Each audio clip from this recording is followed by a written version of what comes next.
मित्रों, जय श्री राम। मेरे चैनल संस्कृति विसुधा में आपका हार्दिक अभिनंदन है।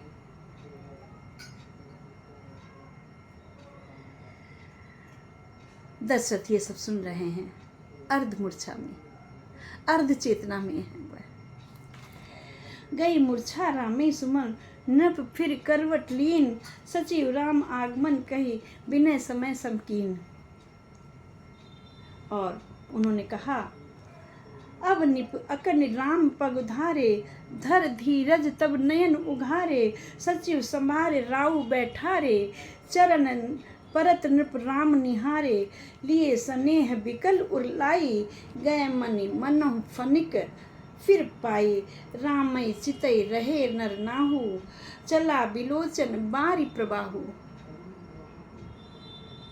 चेतना आई, सुमंत्र ने उन्हें उठाकर बिठाया।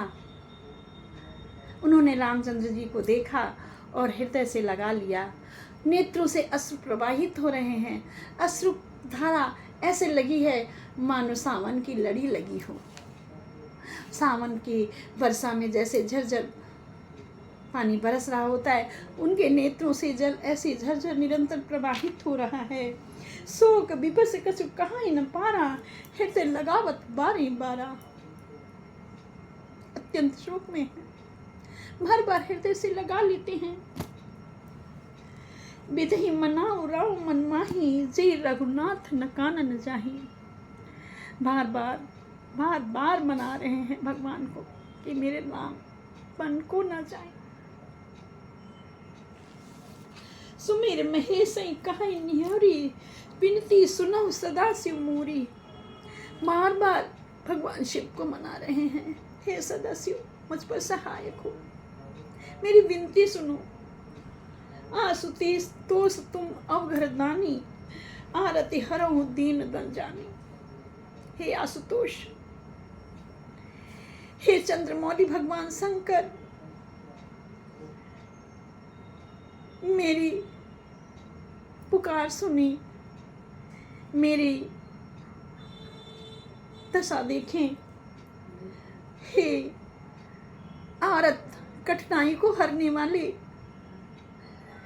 भगवान भोलेनाथ, मेरे आर्त को हरिए, मेरी कठिनाई को हरिए, मेरे दुख को हरिए। मुझे दीन समझ करके, मुझे बहुत करीब समझ करके मेरे कष्ट को हरिए।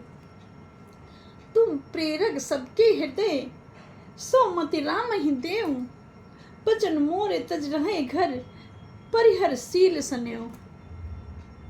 भगवान शिव से कहते हैं, दशरथ जी जानते हैं कि राम जो है वो वचन का प्रतिपाली है। वह अगर उन्होंने सुन लिया कि मैंने कि कैकेयी ने ये वरदान मांगा है, तो वो सारा छोड़कर एक पल में चले जाएंगे। लेकिन वो शिव जी से मना रहे हैं कि हे शिव जी, आप सभी के हृदय के प्रेरणा स्वरूप हैं। आप रामचंद्र जी को ऐसी बुद्धि दे दीजिए जिससे वो मेरे वचन को त्याग कर, मेरे शील और स्नेह को छोड़ करके घर में ही रहें, वनवास ना जाएं। अजस हो जग सुजस नसाऊं, नरक परऊं बर सुरपुर जाऊं। मेरे को अपयश मिले, मुझे इसका कोई गम नहीं है।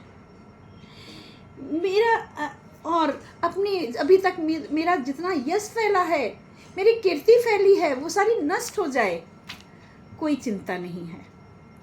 नरक पुरऊं, और इस कार्य के लिए चाहे मुझे नरक में भी जाना पड़े, मैं नरक में चला जाऊंगा। जबकि राजा दशरथ की स्वर्ग में सभा में प्रशंसा होती थी।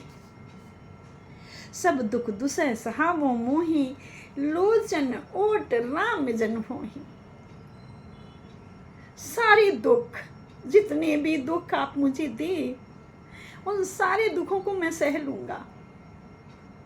जो दुख अभी उन्होंने ऊपर गिनाए हैं कि अजस हो मुझे, मेरा सुयस नष्ट हो जाए, मैं नरक में पड़ जाऊं, मैं सुरपुर में नहीं जाऊं, ये सारे कष्टों को मैं सह लूंगा। लेकिन मेरे राम को मेरे नेत्रों से ओझल मत करो। ये दुसह दुख, ये असहनीय दुख मुझे मत सहने को कहो। ऐसा वो शिव जी से कहते हैं। असमन गुनई राव नहीं बोला, पीपर पात सरिस मन डोला। अनुप्रास अलंकार का प्रयोग। राम जी मन ही मन विचार कर रहे हैं, क्या करूं। एक तरफ माता कैकेयी अति प्रिय, दूसरी तरफ पिता की ऐसी दशा, ऐसी स्थिति, दयनीय स्थिति, क्या करूं। कुछ नहीं बोलते हैं।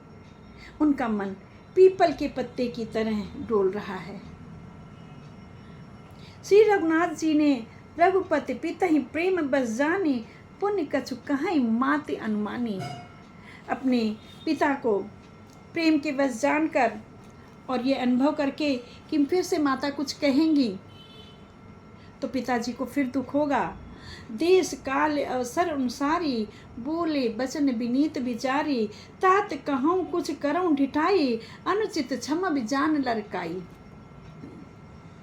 कहते हैं, हे पिताजी, देश काल और अवसर के अनुकूल विचार करके विनीत वचन कहें। हे तात, मैं कुछ कहता हूँ या ढिठाई करता हूँ इस अनौचित्य बात पर, तो मेरे को मेरी बाल व्यवस्था समझकर मुझे क्षमा कर देना। ऐसा रामचंद्र जी दशरथ जी से कहते हैं। लेकिन दशरथ जी निस्तेज होकर पड़े हुए हैं।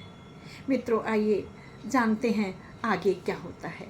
बने रहिएगा मेरे साथ। बोलो सियावर रामचंद्र की जय।